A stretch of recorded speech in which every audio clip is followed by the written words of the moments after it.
Di masa pandemi, lonte marak kembali di kota Palopo. Apakah tekanan ekonomi?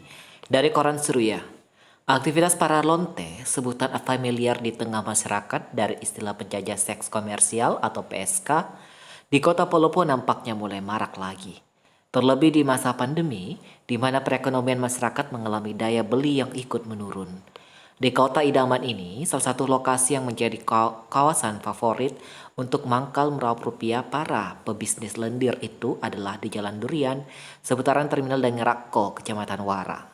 Selain itu mereka juga kerap beroperasi secara daring melalui aplikasi chat lewat smartphone dengan kode OpenBO. Menurut laporan warga, jam kerja Parlonte itu hanya pada malam hari saja, mulai pukul 12 malam hingga pukul 4 dini hari. Untuk menandai kawasan lonte ini cukup mudah. Biasanya mereka dengan dandanan menor atau mencolok, pakai rok mini dan gaun di bagian dada sedikit terbuka berdiri di tepi jalan di kawasan yang agak remang-remang cahaya. Mereka kadang duduk atau sendiri berdiri di tepi jalan sambil berpura-pura menelpon. Kadang pula bergerombol 2-3 orang untuk menjajakan tubuhnya yang mulus bak artis itu. Menurut cerita warga, biasanya membeli layanan seks sistem eceran atau ketengan ini adalah para pria hidung belang. Ada yang naik kendaraan roda 2, tetapi kebanyakan om-om senang yang bermobil. Untuk short time, mereka biasanya membayar 200 hingga 300 ribu untuk sekali tumpah tanda kutip. Ini harga paling murah di masa pandemi. Tentu saja harga ini di luar harga sewa kamar wisma atau hotel. Namun kadang ada juga kalangan anak muda yang lebih suka main di kos-kosan sendiri untuk menghemat budget, kata salah seorang warga, sebut saja Bambang yang mengaku biasa menggunakan layanan jasa pemuas nafsu birahi itu.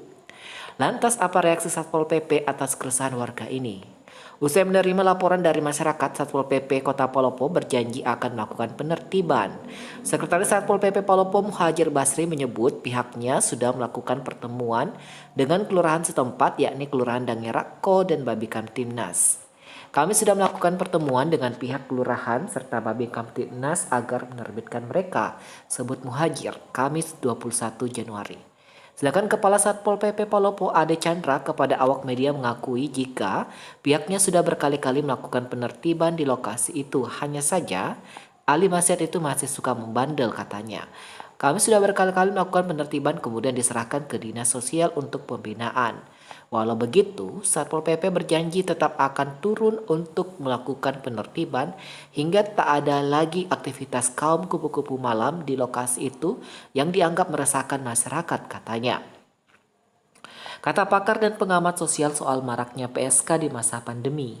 Berkeliarannya sejumlah wanita pelacur di tengah pandemi corona dipastikan memperlambat musnahnya penyebaran virus ini. Imbauan beraktivitas dan diam di rumah tak dituruti penjajah seks, sebab mereka terbentur soal kebutuhan hidup sehari-hari. Pelacuran tetap beroperasi, boleh jadi karena para pelacur tidak punya opsi lain untuk memenuhi kebutuhan mereka sehari-hari.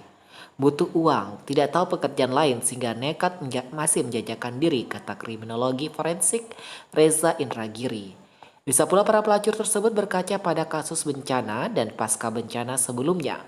Frekuensi pencari cinta sesaat justru meningkat. Sedangkan pengamat kebijakan publik Trubus Rahardiansa mengatakan kebijakan pemberlakuan pembatasan kegiatan masyarakat itu seperti buah si malakama. Sebenarnya ini masalah perut. Kalau pemerintah bisa menjamin kebutuhan masyarakat terpenuhi, kemungkinan mereka tidak akan berkeliaran di jalanan menjual diri, ucap Trubus. PSK itu pekerjaan yang membahayakan karena menempatkan perempuan menjadi objek eksploitasi. Bagi perempuan yang dilacurkan berhadapan pada kerusakan organ reproduksi, katanya. Jika dilihat dari perspektif ekonomi, dia berharap permasalahan ekonomi yang menjadi penyebab maraknya prostitusi menjadi perhatian dan dapat diselesaikan. Gaya hidup menjadi salah satu bagian dari faktor ekonomi yang memicu para perempuan terjerumus ke prostitusi, katanya. Penulis Hart dan IYS dari Koran Seruya.